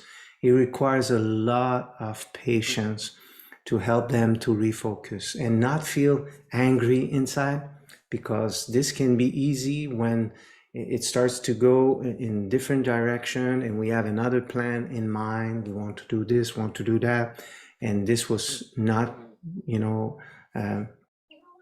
plan to do otherwise. So we need to address the questions. When it is the same thing as understanding food, for example. If you feel that you have food in the fridge and that everything is okay, you are secured, then you start to calm down. When you have a lot of questions, it's like you are starving. Your soul, your consciousness is starving of information. So what do? We take the time to answer. We take the time to, yes, go from one question to another. And if we do this, then suddenly they calm down because they have something to think. But if we avoid to answer and we just want to close the door fast, then they react, then they ask more, then they become reactive to our, because we don't have enough openness and enough love to take the time for them. So I know it's not easy because it requires to have a lot of attention, and that is why it's part of the wisdom of new education to understand this aspect, to go deeper and connect who we are inside from what is happening outside. Also in class, what do we do when we have a child like this? We need to keep him busy. We need also to give him responsibilities. So this way he can help others. He can feel important also. We give him compliments. This is very important. And instead of putting him down, we gave him compliments in front of the class. Instead of, oh, no, you shouldn't talk. It's not time to talk. Don't ask questions. Then, no. Okay, I know you have so much, you are so intelligent. You're so intelligent. I understand this, but let's wait, write down your questions and come to see me after. Then we give him importance in front of the class, unless the entire class will target him. And he's going to feel it even more. He's going to close and can become angry or dysfunctional even more in class. But for the situation that you were talking about, we need to know that all children and teenagers have a percentage of ADHD now. This is not something that we don't see everywhere. It's very, very special. Children, when you walk in streets right now, you want to say hello. Most of them, they don't answer back because they are in their bubbles. They think they have this, they have their smartphone when they are teenagers, etc.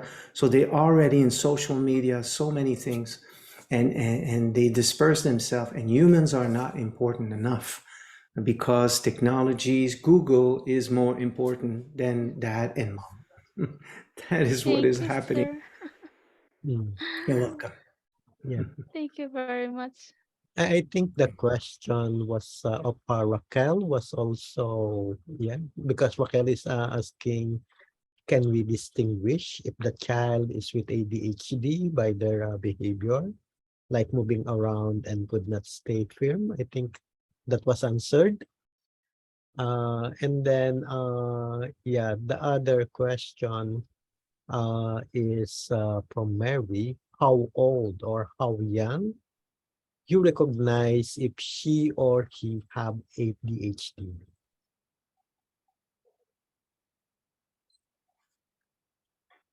Is there, that's the question, Professor Francis. Oh, sorry, I didn't hear it well. Yeah. Can you just... How old or how young you recognize if she or he have ADHD? we can start to recognize this even when they are babies. And this is where we can start to help them, because they go from one toy to another and they don't stay long enough. And I will recommend to parents not to buy too many toys for the new children in general. It's okay to renew toys, but then give them to charity when the new gifts, or grandparents are sending new gifts, new toys. Just recycle, so this way they don't have too much, because too much creates lack of concentration for them, because they touch, they do, and they never take the time to go deep and to play with something. Of course, I'm not talking about 1 or 2 toys. We can have a lot of great educational toys that we have. But let's say we have a room and the room is full of toys, full of teddy bears. This is something to avoid. A room where we sleep should be a temple. It should be the place where we are calm and zen. So it should be like not too many things, not too many colors. Please don't buy a bed that is a racing car. I've seen this. I've seen this one time. We had a consultation, and we were traveling, and during this consultation, and it was done at the home of the person. And she asked us, to come and meet the child that was having hyperactivity and a lot of energies and many problems. Imagine, I went to the room because I asked. That's the first thing. I know symbolic language. I'm an expert in this field. So I'm looking at the decoration of the apartment. I can understand the family just by the way you have decoration right away. And I asked, can I just see his room? And then I entered the room. It was full of toys and teddy bears, and the bed was a racing car, a red racing car. Imagine. So I said, you need to change that, because I know you love your child. You put a lot of teddy bears to give him love, but you're not helping, because for him, he has too many friends in his room. So you need to do a place where he's going to be calm, unless his attention is always connecting to a toy or to play. So he's not calming down. And of course, it's not the main reason, but it is a manifestation. And so this is something we need to understand. So as soon as they are babies, we need to, when we play with them, instead of thinking it is okay to always change and disperse themselves because we love them, so we change often, we go deep with the toy. We think deeper when we play, and we give multi-dimensions only with one toy, and then we get his attention. But if we just play to touch and feel things, this is one, of course, level of education that is important, essentially, to touch and feel and put in the mouth. It's okay. But there's also the presence, how we can create a story, for example, that the consciousness can travel with just a few toys, So this is also important to remember. Not too many toys. Yes. Maybe, can I just read all the questions that pop out so you can choose which to answer? So one is, this is from Roselle. She's asking, is there a book or a detailed video speaker covering this topic that you could recommend? And then from Lorelai, she's asking, sometimes teachers tend also to be overwhelmed by the hyperactiveness of certain students. When is the best time to walk away to avoid making the class feel their emotion at that time? The other is from Oliver. Can ADHD be outgrown, or does it persist into adulthood. And from Maria Rosario, why or what is the reason why they become ADHD? And from Kevin, the question is how to explain, or how will I approach a parents if I've noticed symptoms of ADHD to his or her child, especially if there is no diagnosis yet coming from a registered psychologist or medical practitioner pertaining in ADHD. And then from Bona, ADHD is curable.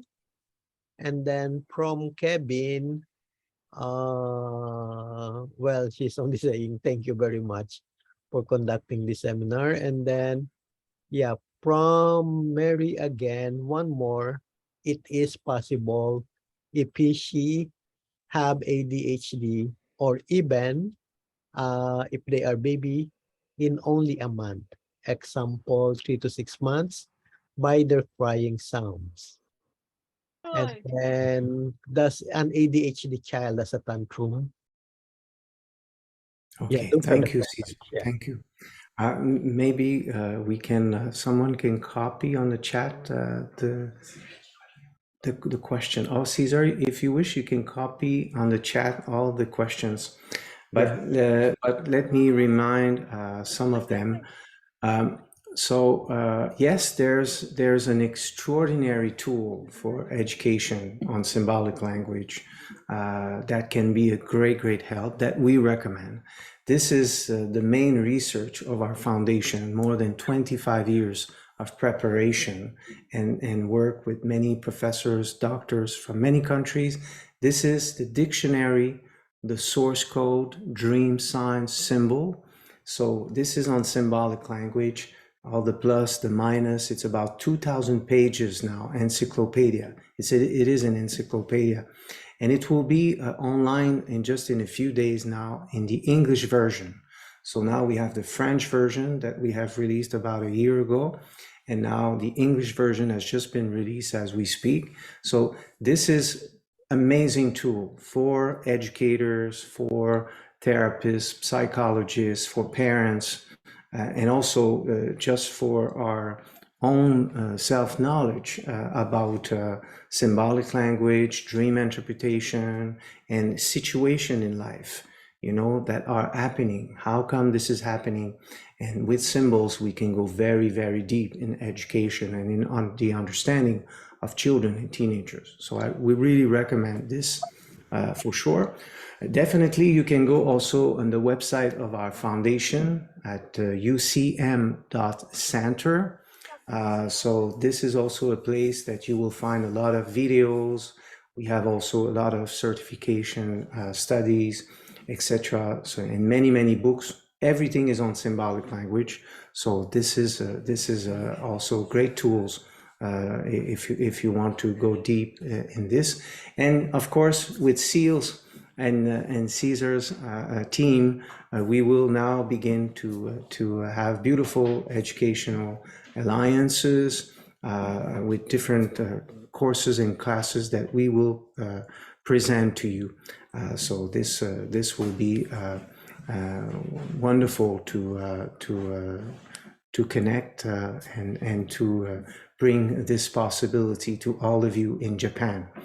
So also for other questions, if I remember them, let's say, yes, a baby of 1 month. I'm touched by this because we can say that all children are different. If you are a professor and with a lot of experience, like more than 20 years of 15, 20 years of practice, you know that the children you had before and the children you have today, your class are so different. It's like two worlds. So this is because our world is more and more global. So the consciousness in humans is also evolving simultaneously. when we evolve in physics, in biology, in science in general, we simultaneously evolve from within.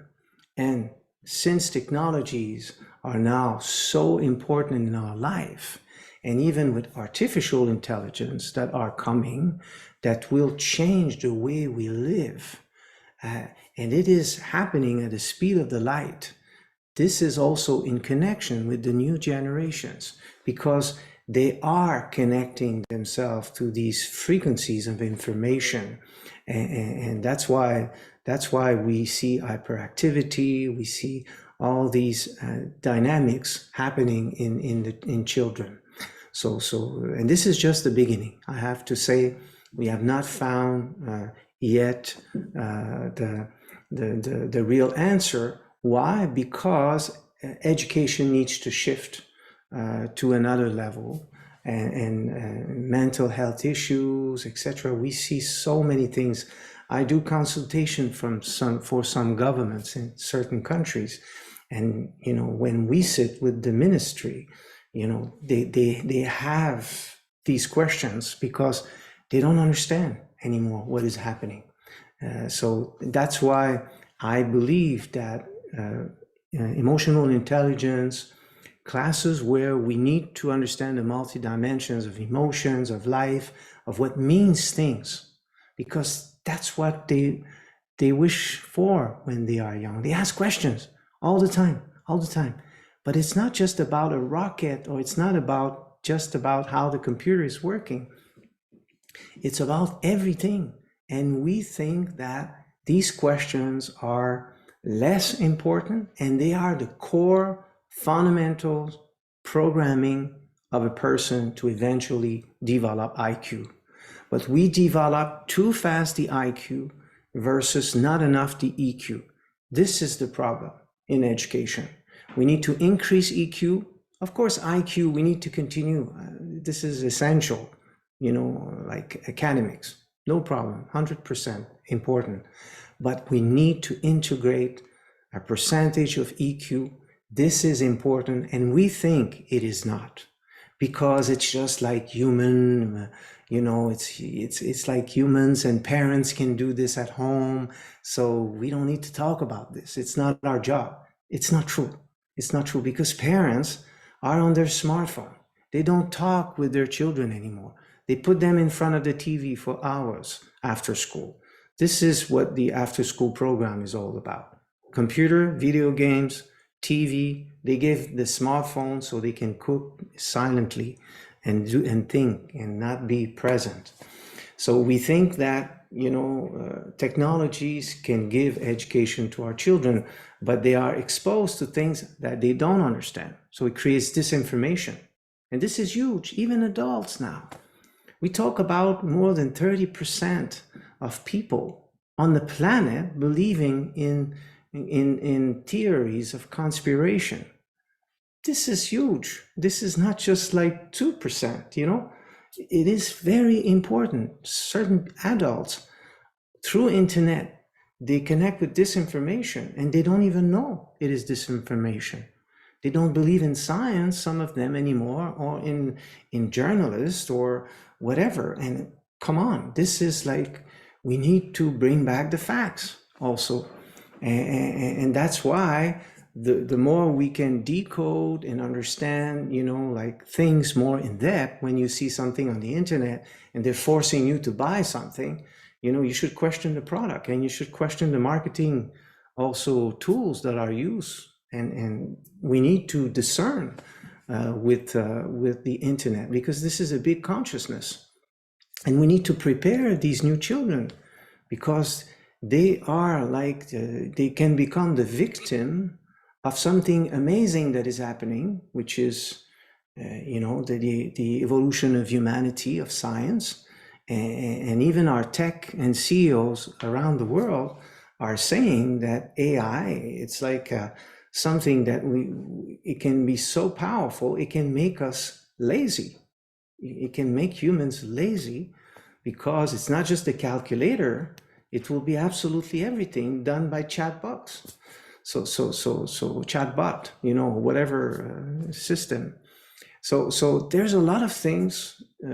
We are in the middle of I believe a beautiful, possibilities, because if we take the right road with good education, we take the best of all this.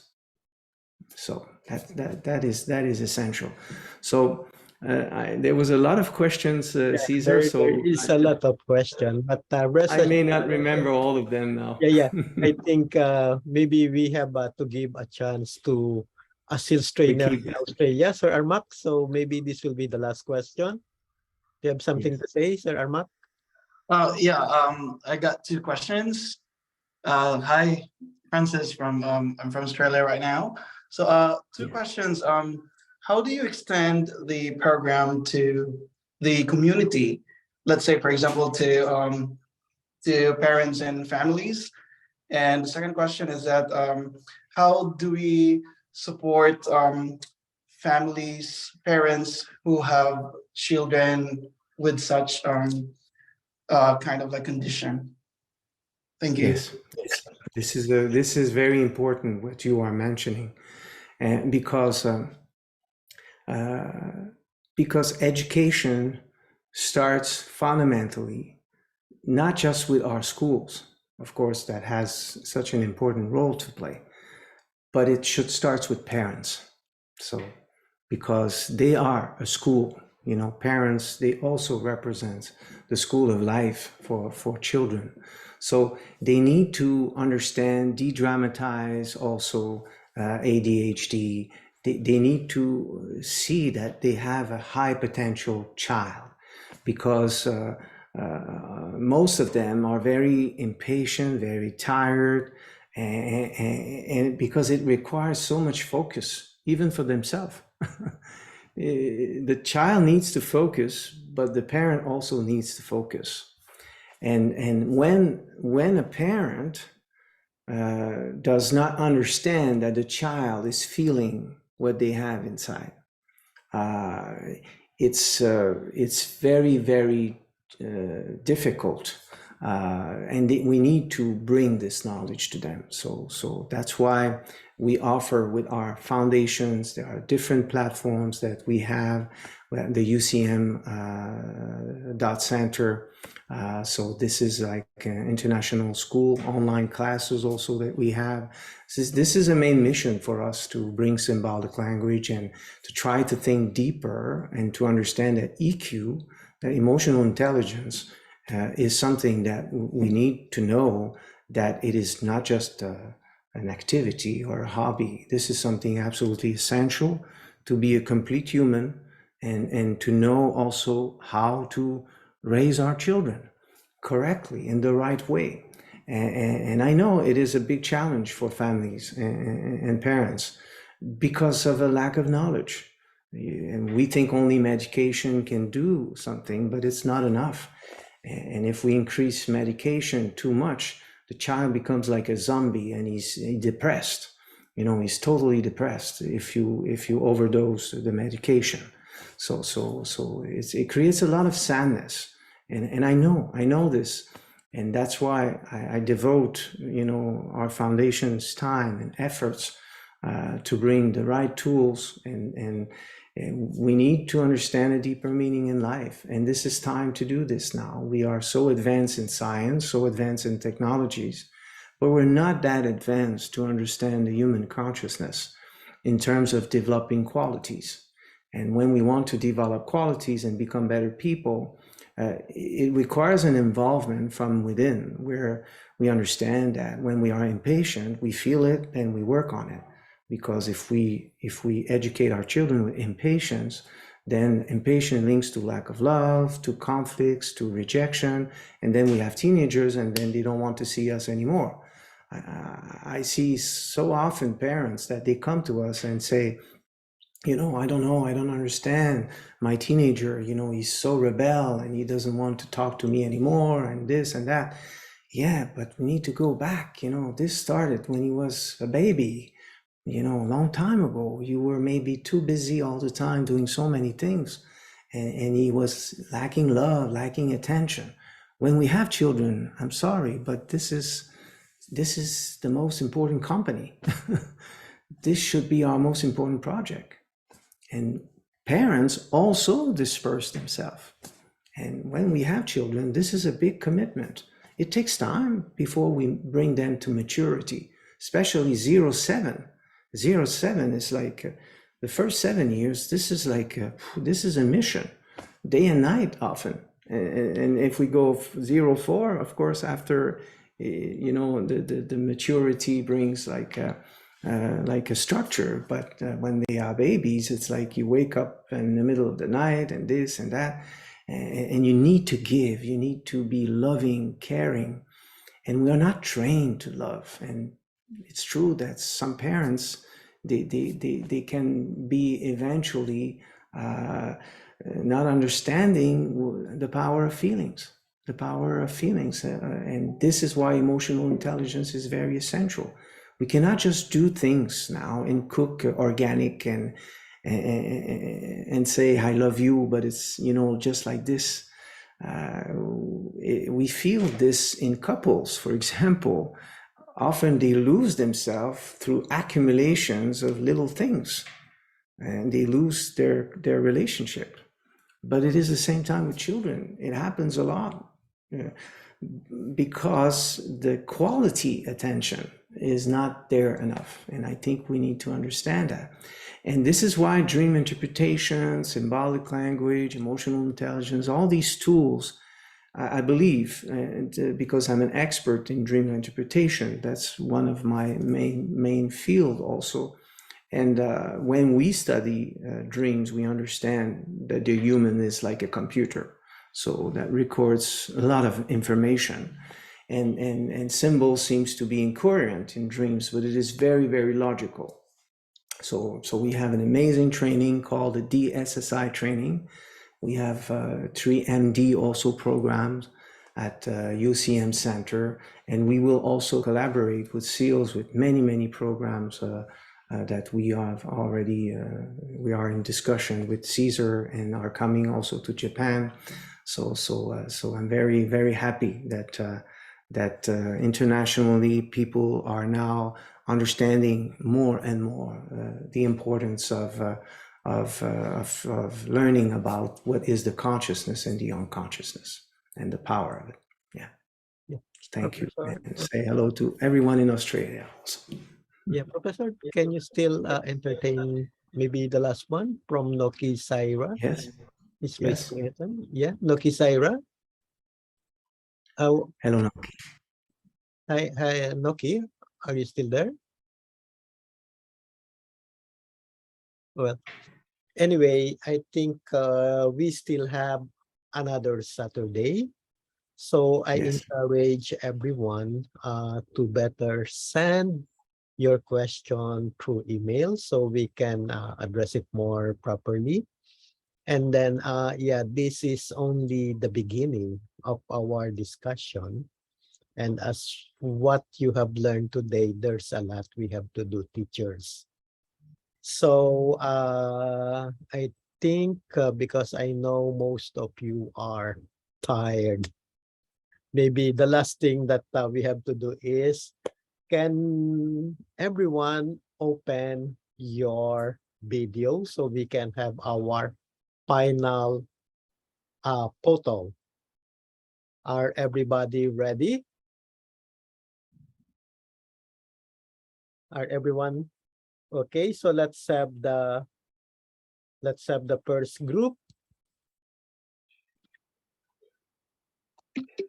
Thank you very much. So for the second group,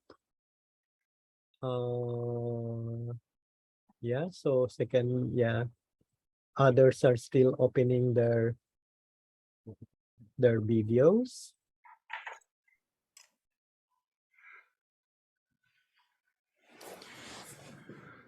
Yeah, and then now let's go to the third group.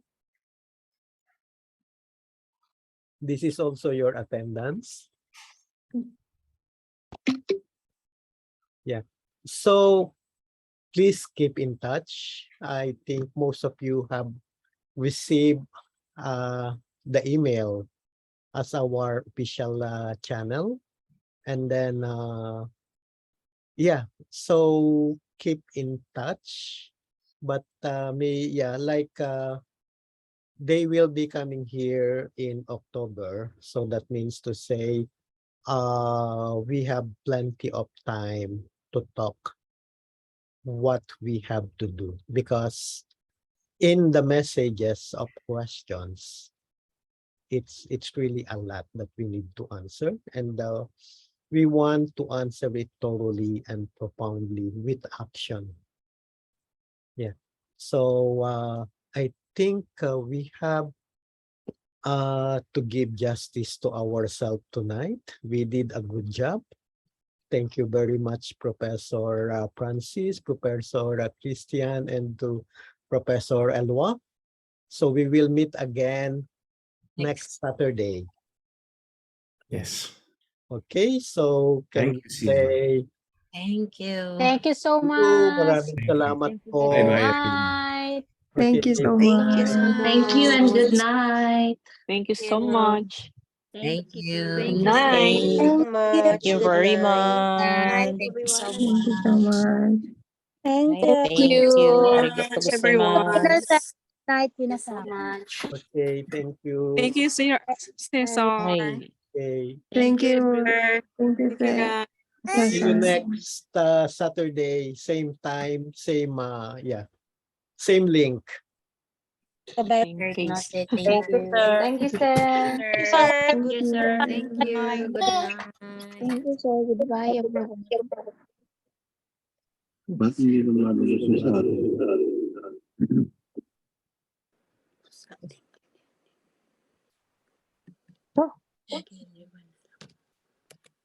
Some of us don't wanna stay out. Do you want Some of us don't wanna stay out. We just wanna stay. Kasi Sir Armac ngayon ka lang namin nakita. Kamusta na ang Australian boy? Yeah, it's really good. Yep. Sir, if you can share the link of UCM, like the website, I think it's really interesting. Actually, it's in the anyway. Yeah. You will receive the email again. Okay, all right. Yeah. So what else? So Sir Cesar, may I ask something? Yeah, sure. Sir, I'm Hindi here po in Japan. ADHD si sir. Wala po siyang ADHD. Sige, tuloy. Joke, it's a joke. Okay, yeah. Hello, sir. Okay. Sir, I'm working now here in Japan in a facility which is I'm a caregiver with autism children. And I think I don't like